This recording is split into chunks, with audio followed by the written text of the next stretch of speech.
Entonces, tuve un percance con el libro, pero vamos a estudiar hoy igual Peninei Alajá, es en traducción sobre las perlas del Alajá, y habla este libro principalmente de Yamim Noraim, que significa estos días desde Lul, todo el mes de Lul y Kippur, ¿no? Estos 40 días.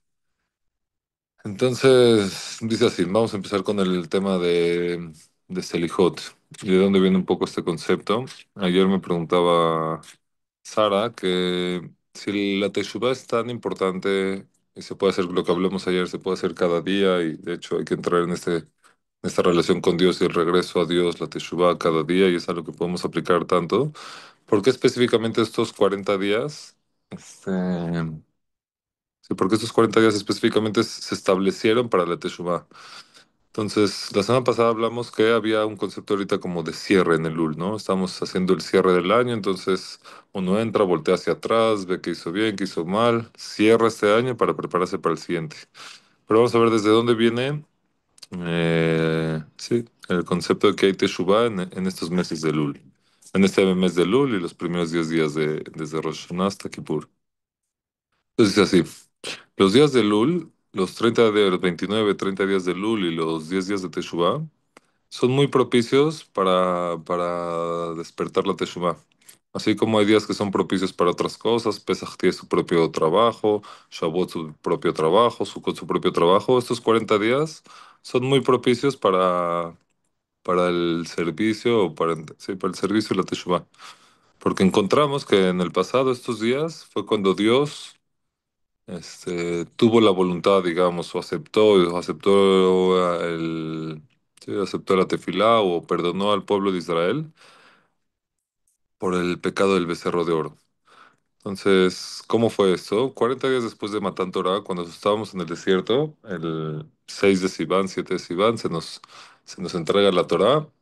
Y 40 días después, el 17 de Tamuz, que es donde empezamos las 3 semanas, donde el 17 de Tamuz, se hace Moshe Rabbeinu está 40 días, está en Har Sinai, no ha bajado y la gente se confunde y cree que Moshe Rabbeinu ya se murió, ya se perdió. Entonces se tarda Moshe en la cuenta del pueblo, se tarda en bajar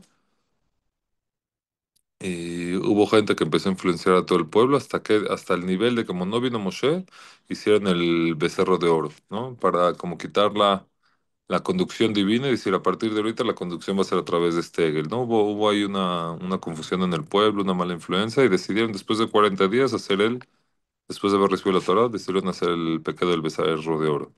Entonces en ese momento, cuando hay Abodazara, dice que también se despierta la furia divina, ¿no? O sea, no como un concepto que Dios se esté enojando, sino la actitud de Dios hacia el mundo es con enojo, ¿no? Como que se despertó este enojo hacia Israel hasta que Dios le dijo a Moshe, dijo, por favor, permítemelo. Es increíble que Dios le diga así a Moshe, ¿no? Pero dice, permítemelo, permite que me enoje y destruiré, ¿no? O sea, y voy a destruir al pueblo y voy a sacar un pueblo muy grande de ti. Entonces, imagínense esta conversación. Moshe está arriba con Hashem, está en los 40 días escribiendo la Torá, recibiendo la Torá, y de repente va a bajar Moshe y se da cuenta que todo el pueblo está haciendo el becerro de oro y Dios como que se enoja, pero le dice a Moshe, permíteme enojarme, permíteme que exprese mi enojo, destruiré a este pueblo, pero no te preocupes, voy a sacar un pueblo más grande de ti. Moshe Rabbeinu en ese momento entró en tefilá, le recordó, o sea, recuerda el mérito de nuestros padres y después de hacer tefilá, de pedir, tuvo la tzlajá y en esos 40 días tuvo la tzlajá de frenar el castigo, ¿no? Hubo esta posibilidad de frenar el castigo o la furia divina, digamos. Y en el momento que baja del mono, del Har Sinai, destruye las Lujot y le pide a toda la tribu de Leví que vayan y, o sea, hacen como un meeting, haz de cuenta, y dice Moshe con toda la tribu de Leví, y dice, todo aquel que haya participado en el becerro de oro de manera activa, hay que matarlo. Entonces, muy loco, pero es cuando dentro del pueblo salen los de la tribu de Leví y van probando de una u otra manera quiénes eran, o sea, había toda una manera de probar quién había estado presente en el becerro, se revelaba increíblemente, pero era hubo matanza dentro del pueblo, ¿no? Según lo que Moshe les dijo a todos estos Levim, y los Levim fueron y mataron a todos los que fueron parte en el becerro de oro. Y a pesar de que, ok, pero incluso que Moshe hizo esto y Moshe tomó iniciativa y empezó a, digamos, a quitar a la gente que había hecho el becerro de oro. Digo, es un concepto en sí mismo. ¿Por qué Moshe quiso matar a la gente? Pero imagínate el pueblo Israel después de recibir la Torá, en qué nivel estábamos, escuchamos los 10 mandamientos, escuchamos a Dios hablarnos, veníamos de Egipto y de repente, mala influencia por algunos que salieron de Egipto y eso, y de repente estamos cayendo otra vez en idolatría. Entonces, a pesar de que Moshe hace todo esto y empieza a matar a la gente que fue la que influenció al pueblo, y hubo más tranquilidad en el pueblo, pero todavía había un decreto divino de que iba a haber destrucción. Dios le acaba de decir a Moshe que le permita y va a destruir a todo el pueblo. Entonces Moshe le contesta la frase famosa que dice, por favor Hashem, perdona al pueblo, si lo perdonas muy bien, pero si no, Moshe le dice a Dios algo increíble, dice, Mejel inami sifreja shel katafta. Bórrame del libro, bórrame de tu libro que escribiste, que dice, bórrame de la Torah. Si no logras perdonar a este pueblo, si no logras quitar este decreto después, a pesar de lo que hicieron, por favor, bórrame de tu libro, ¿no? Este libro tan especial, la Torah, no quiero ser parte de él. No quiero o sea, no necesito un pueblo que salga de mí. Moshe me entrega su alma por todo a Israel. En ese momento, después de que Moshe le dice eso, se quita el decreto del pueblo de Israel de destrucción, pero todavía Israel, incluso que ya no había este decreto de destrucción, pero acaban de caer en el becerro de oro. O sea, pónganse a pensar la realidad espiritual del pueblo. Acaban de hacer el becerro de oro, unos participaron más activamente, unos menos activamente, pero después de 40 días, imagínate la moral también, ¿no? Cómo el pueblo se sentía ya después de 40 días, todos caímos en idolatría, hubo matanzas, Moshe y sus aliados mataron a algunas de las personas del pueblo, entonces a pesar que ya no había destrucción y Moshe logró, digamos que frenar el decreto divino, eh, pero el pueblo de Israel seguía lejos de Dios, o sea, su estado mental, su estado de realidad era idólatra todavía, acaban de hacer idolatría. Entonces no se puede decir que el pueblo en ese momento eran como hijos de Dios en el sentido de esta relación de hijo y padre, ¿no? Y tampoco como ni siquiera como siervos. No había una relación con Dios, simplemente estaban ahí todavía. No se puede decir que es su pueblo estandarte, su Am Segulá. No se puede decir que eran sí. O sea, no había una. Sí, no se puede decir que eran su Am Segulá, su pueblo estandarte. Todavía no había una relación profunda. Claramente después de 40 días de haber tenido la revelación más profunda de la historia, de la revelación divina, cayeron en el becerro de oro. Ok, entonces, Moshe aparte de destruir las tablas. Pero en Rosh de Elul, ¿qué es lo que sucede? Lo que sucede, y es como hemos dicho en el ciclo del calendario, cada vez se vuelve a repetir esta misma energía y se vuelve a hacer esta apertura espiritual para hacer el mismo servicio, ese mismo trabajo. Entonces, lo que sucede en Rosh de Elul, sube otra vez Moshe a Ar Sinai, ¿y qué hace? Entra en Tefilá y en Bakashá, empieza a pedir para que haya selijá y compasión, para que haya perdón y haya compasión divina hacia el pueblo de Israel.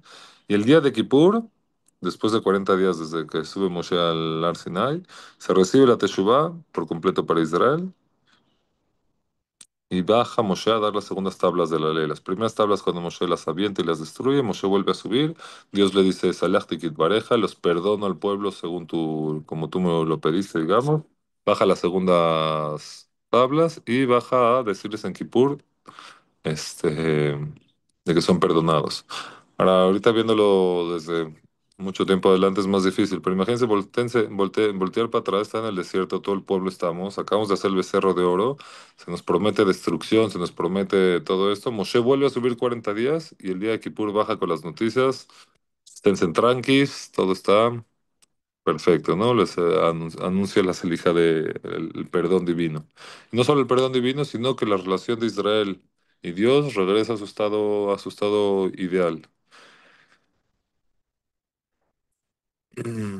Ahora, algo nuevo aparece en el pueblo de Israel que no existía antes. Entonces el pueblo de Israel sale y estamos en el desierto y empezamos a tener esta relación de mitzvah con Hashem, pero no hay como un santuario para Dios. O sea, en ningún momento se nos dice que tiene que haber un santuario para Dios, sino hasta después de que Moshe baja en Yom Kippur.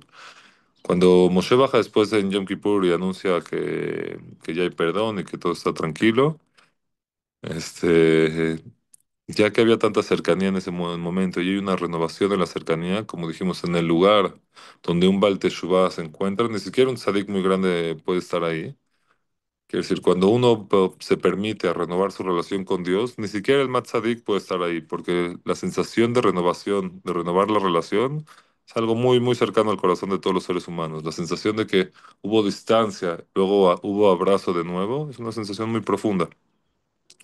Seguramente cada uno lo ha sentido, ¿no? Con pareja te alejas y de repente muchas veces el regreso es mucho más profundo de lo que había incluso antes. Entonces, con esta nueva relación con lo divino y de ser otra vez su pueblo estandarte y se renueva todo, hay esta sensación de renovación. En ese momento Dios le pide al pueblo de Israel que por favor construyan el santuario, el famoso Mishkan, el santuario que los acompañó durante los 40 años en el desierto. ¿Para qué les pide eso? Imagínense el primer Bet Knesset, el primer santuario donde dice Dios. Ahí voy a revelarle a mi presencia divina. Entonces, después del perdón, Dios les revela esta nueva mitzvah. Hagan un santuario para que mi presencia divina pueda reposar ahí, para que la Shejinah pueda estar presente ahí. Unos dicen que fue bueno lo que sucedió, otros dicen era mejor antes porque pues, había su presencia en todos los lugares. Ahora simplemente se redujo a un lugar, pero otros dicen al contrario. Esta nueva revelación, después del perdón de Moshe Rabenu, se pide que se haga un santuario para que la presencia divina pueda reposar en Am Israel. Este, ayer pregunté a alguien que estamos hablando algo de también la presencia divina. Entonces, ¿qué es la Shekhinah para cada quien? ¿Qué es la presencia divina para cada quien? ¿Qué significa que haya una presencia divina? Si no hay este santuario, no hay Shekhinah y por lo tanto quiere decir que no hay presencia divina. Entonces, hay varias, una decía, no, la sensación de que hay amplitud, la sensación de que me siento acompañada por Dios, me siento con emuná. Entonces, cada quien nomás pensar qué significa que había una presencia divina generalizada y de repente Dios pide que se haga una presencia divina en un solo lugar, en el Bet HaMikdash. Como hoy en día, de repente uno dónde va a buscar a Dios, muchas veces lo vamos a buscar solamente o al santuario, al Bet Midrash, a la casa de estudio o al Kinis. Eh, Ahora, ya que en estos 40 días sucedió esto, no decimos que fue como un suceso de casualidad, sino estos días como donde hubo perdón divino, donde se revela este nuevo lugar donde la presencia divina va a reposar junto con nosotros acá, no sucedió de casualmente, sino al contrario, esto nos enseña que esta energía que existe en estos 40 días para toda la historia, al igual que otros ejemplos, aprendemos que estos 40 días, desde el principio de Lul hasta Yom Kippur, que son los 40 días que Moshe está en el Har Sinai pidiendo por el perdón del pueblo y por la cercanía del pueblo, por lo tanto se establecen estos días que son propicios para la Teshuvah. Entonces hay que saber siempre eso, siempre que Jajamim o que la Torah establece días propicios para algo, es porque en algún momento de la historia sucedió algo que reveló que esos días eran propicios para eso. Algunos ejemplos, por ejemplo, en Rosh Hashanah, ¿qué sucede en Rosh Hashanah? Es la creación del hombre. Es Adam Rishon, el primer hombre fue creado ese día y con todo, ya lo estudiaremos más adelante. ¿Qué sucede en Kippur? Hay perdón divino. Sukkot, bueno, ya será es para otro momento. Pesach, por ejemplo, como lo vimos en su momento, es la fiesta de la primavera, hay florecimiento, hay sensación de novedad, hay libertad. Shabbat tiene que ver con la familia, con los hijos, porque se reveló en algún momento bueno, ahorita, en algún momento de la historia se reveló que esos días son propicios para eso. Y desde Lula, Kippur no es la excepción, se revela en ese momento que esos 40 días son propicios para súplica, quiere decir, para la tefilá, para el perdón y para la teshuvá. Y por eso dijeron Jajamim, sobre eso dijeron Jajamim en Rosh Chodesh Elul, Amar HaKadosh Baruj Hu Moshe. Entonces, sobre eso dijeron Jajamim. En Rosh Chodesh Elul, ¿cómo se dice? Rosh Chodesh Elul es el principio del mes de Elul, le dice Dios a Moshe, sube hacia mí, sube para mí al monte, ¿no? Ven hacia mí. Y pasaron un shofar por tocaron este shofar por todo el campamento, porque Moshe va a subir al monte. Para que la gente, ¿por qué tocaron el shofar? Porque en el momento que tocan el shofar es para que la gente no se vuelva a confundir 2 días y hagan más la cuenta y caigan otra vez en un error. La primera vez que sube Moshe se supone que eran 40 días, pero la gente hizo mal las cuentas, pensaron que era un día antes, entonces se confundieron, entonces dijeron, ya no tenemos líder, vamos a ser un nuevo líder y crearon el becerro de oro. Entonces, para que no se confunda otra vez el pueblo, antes de que suba Moshe al monte, tocan este shofar por todo el campamento y para que la gente no vuelva a caer en Abodazara. Entonces, ese día que tocaron el shofar, digamos que Dios lo elevó con ese shofar. Sí, como es el pasuk, Ale Elohim betruah Shem bekol shofar. Sube Dios con la teruá, con el sonido de la teruá, que es un sonido del shofar. Dios que suba con la voz del shofar. Por lo tanto, a partir de ese shofar que se tocó en el campamento para subir, que marca el inicio de estos 40 días en esa época, en el desierto, tocando el shofar para marcar el inicio de la época que Moshe vuelve a subir hacia el monte, y por lo tanto Jajamim establecieron que desde Rosh Chodesh Elul, en Rosh Chodesh Elul y durante los siguientes 40 días se establecen, Jajamim, ahorita vamos a ver las diferentes costumbres, pero se establece que se toque el shofar en toda Israel, al menos en Rosh Chodesh Elul. Todo año y año, Rosh Chodesh Elul se toca el shofar. Increíble. Y Jajamim no sé si hay muchos templos que se toca el shofar todos los días desde Rosh Chodesh Elul, hay otros que se toca desde Rosh Chodesh Elul hasta Kippur, todos los días se escucha el shofar. ¿Por qué? Porque establecieron Jajamim y eligieron Jajamim despertar al pueblo por medio de la voz del shofar, porque sin duda alguna la voz del shofar cuando uno la escucha tiene la capacidad de despertar al pueblo y alejarlo, digamos, de los caminos negativos o despertar a la gente para hacer teshuvah. Es un sonido muy especial que Bezrat Hashem ya no lo estudiaremos, pero es increíble que el sonido del shofar tiene la capacidad de uno, como que te pone una pausa, ¿no? Escuchas el shofar, es como pausa, hay algo mucho más profundo ahí, o sea, como que es un sonido que te dice, escúchame, o sea, no es o sea, bueno, ahorita no lo escuchamos nosotros aquí en el templo, es muy interesante, cuando se toca el shofar, como que todos entran en silencio, ¿no? Entramos en un silencio especial, como que hay algo profundo y grande sucediendo. Entonces lo que dice Jamim establecía en el sonido del shofar, ya que se utilizó el primer Rosh Chodesh Elul para despertar al pueblo y decirles, no se vayan a equivocar, está subiendo Moshe ahorita y empieza la cuenta desde ahorita. Y también era una sensación de Moshe va a pedir por nosotros, va a entrar en Teshuvah, hagamos lo mismo nosotros. Jamim establecen que durante toda la historia que vaya a seguir, se toque el shofar en esos días, justo para las dos cosas. Uno, para hacer que pausemos y como que o sea, frenas y como que te da fuerza para alejarte, digamos, de la transgresión. Y principalmente que es despierta el sonido, es ese sonido que vuelve como campana a invitarte a entrar en este proceso de Teshuvah. Regresando a lo que dijimos ayer, que es la Teshuvah, es simplemente el retorno a Dios. Entonces, con el sonido del shofar se abre el corazón y decir, Hashem, aquí estoy, ¿no? Y por lo tanto, así acostumbramos a Israel tocar durante todo el mes de Lul este shofar. Principalmente los Ashkenazim, después de Shachrit lo tocan todos los días, acaban Shachrit y tocan el shofar estos 40 días. Y los que son de los Sefaradim, la costumbre es no decir Selijot. Los Ashkenazim no dicen Selijot durante todo el mes, sino un poco antes de Rosh Hashanah. Y la costumbre sefaradí fue hacer Selijot, todos Selijot durante todo el mes de Lul. Y el shofar se toca en el momento del Kadish. Cuando terminamos la Selijot es cuando tocamos el shofar. En el mundo, por ejemplo, en Magen David o incluso en Monte Sinai puede ser que no se toque todos los días. No sé, me imagino que aquí tendrán unas costumbres más así, pero aquí dice, los Ashkenazim acostumbran a tocar el shofar todo el mes, los Sefaradim acostumbran a tocar hacer Selijot y tocar el shofar después de Selijot. Gracias a Dios aquí en Cuernavaca sí se toca el shofar, así que si están por acá algún día, la verdad es muy rico, acabar la tefilá, acabar el Selijot y de repente escuchar ese sonido es como despierta. Hay que saber que esta costumbre de tocar el shofar no es una obligación, no se tiene que tocar el shofar, no establecieron como alajá que se tiene que tocar el shofar todos los días, pero sin duda alguna es muy propicio que cada congregación y congregación se esfuerce en cumplir esta mitzvah. Pero si una persona es yahid, que si reza solo en su casa o hace tefila solo, no, no. No hay ningún problema, digamos que no te paraste al templo, no has ido a Selijot, no hay ninguna obligación de ir a buscar a alguien que te toque el shofar. No es como en Rosh Hashanah que hay una mitzvah de escuchar el shofar, sino es la costumbre. Recordando este shofar que pasó por el campamento, digamos, hacemos lo mismo, pero es solo una costumbre de Israel. Ok, entonces la primera costumbre del Lul tiene que ver con este shofar. Me pasó el tiempo. Entonces, bueno, hay otra costumbre en Am Israel que se hizo desde los tiempos de los Geonim, de los tiempos de los genios. Entonces, la verdad no tengo exacto cuánto es, pero los Geonim vienen después de que se cierra la época del Talmud. Cuando están en Babel, se hace el Talmud, luego se cierra la época del Talmud y hay una época que se llama la época de los Geonim.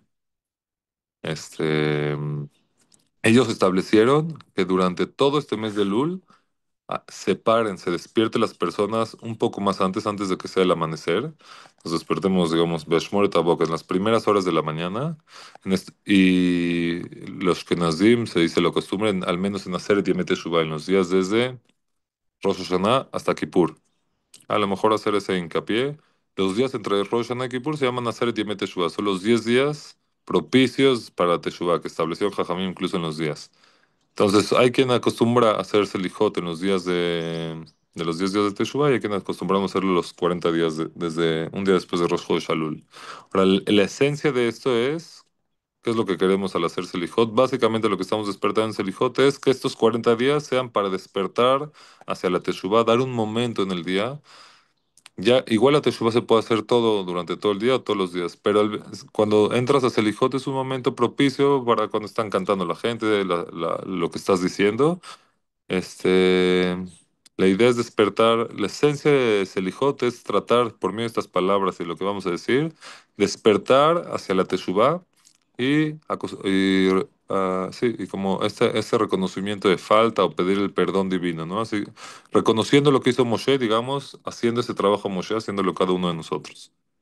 Y digamos, entrar en esta relación con Dios y pedir a Dios que por favor muestre compasión a su pueblo en este tiempo que estamos en exilio y en sufrimiento. O sea, hay sufrimiento en el pueblo. Es un momento muy propicio para eso. Pides, volteas adentro de ti, pides, pero no se te olvide que Selijot es un día de tefilá. Si somos todos Moshe Rabenu, así como Moshe Rabenu subió para pedir, no por él, sino para pedir para todo el pueblo, entonces igual estos días, así como son propicios para la Teshuvah, también son muy propicios para pedirle a Dios para que muestre su compasión para todo el pueblo, para todo el pueblo que está en problemas, que hay sufrimiento, hacer ese trabajo de Moshe, ser ese Moshe. Así como Moshe subió y pidió por los demás, nosotros también entramos en Selijot y pedimos por los demás. Y pedirle a Dios ya, deja de voltear a ver las cosas negativas que ha hecho las otras personas, y recordarle el pacto que hizo con nosotros, con Abraham vino lo mismo, hacer el trabajo de Moshe. Pero para pedir por otros es importante. Cuando Moshe hizo, ¿qué hace Moshe? Dice, sí es verdad, cayeron en el becerro de oro, pero no volteas a ver eso, voltea a ver el Zehut, voltea a ver lo que hicieron, voltea a ver cómo siguieron en el desierto y empezar a ver las partes positivas del pueblo de Israel. Ese es un ejercicio precioso para hacer durante estos días. Puede ser a la hora de Selijot, como dice la Alajá, Selijot se puede hacer durante todo el día, no en la noche. A partir de medianoche se puede hacer Selijot y todo el día. Si no pudiste en la mañana, hazlo más tarde y etcétera. Pero en el momento de Selijot, lo principal que tenemos que voltear y sentir es, así como Moshe Rabenu nos enseñó que esos 40 días son propicios para la Teshuvah y la Tefilá, son días propicios también que nosotros vamos a entrar en un estado interno de Teshuvah, de súplica, pero principalmente de pedido por los demás, que Dios muestre su compasión hacia los demás. Entonces son días muy propicios para pedir por uno mismo, pero principalmente para ver el dolor ajeno. Cuando pides que Dios tenga compasión por A, B y C, cuando buscamos la compasión divina, no hay nada mejor para la compasión, para despertar la compasión divina que despertar la compasión nuestra. Entonces volteo a ver a mi compañero, como dice el Zohar, cuando ves a alguien algo que te molesta de otro, cuando ves a alguien pasando lo difícil y te tocó verlo, Dios te lo hizo para despertar compasión y que pidas tefilá por él. Entonces son días muy propicios para voltear, o sea, para al menos en tefilá voltear a ver el dolor de los demás y pedir que Dios lo cubre, deje, o sea, sí, quite lo difícil que le está mandando a ellos y les mande compasión y amplitud. Y recordar, si es verdad que A, B y C hicieron, si es verdad, o sea, incluso que tú cuando tú estás pidiendo por una persona, digamos que yo estoy pasando, pidiendo por Juan Pérez, entonces puedo incluso decir, Dios, sí reconozco que Juan Pérez puede hacer A, B o C mal, pero por favor, voltea a ver lo bueno, voltea a ver lo bueno que es Juan, entonces voltea a ver esta parte positiva de él, por lo tanto, entrar en estos días, empezar a afinar un poquito el ojo para ver lo positivo en los demás. Acuérdense que al final se trata el juicio divino, el juicio, lo que sucede en Rosh Hashanah es en donde estás es como viene el juicio. Entonces, uno voltea a ver bien, uno pide compasión por los demás, obviamente lo ven bien, hay compasión hacia él, entonces conviértete en un canal de compasión, en juzgar bien a los demás, para poder convertirte en estos días como Moshe. Así como Moshe subió, hizo teshuvá y pidió por los demás y tocó el shofar, así nosotros tocamos el shofar, despertamos interno con ganas de teshuvá, de cercanía con Dios, pero principalmente nos convertimos en este canal y en este agente para también pedir que Hashem muestre su compasión divina por los demás. Entonces, Besrat Hashem, todavía tenemos mucho más por estudiar al respecto, pero pues, con esto cerramos. No sé si hay alguna pregunta o algo más. Les deseo un excelente día. Besrat Hashem. Un bonito día a todos. Gracias, Este Yamale. la mismo, señor Sion. Gracias, gracias, Jacu bendiciones. Baruj. Gracias. Gracias, Sion, Besito, Jacu. preciosa. Gracias. Gracias. Nos vemos el jueves, primer Dios. Bonito día.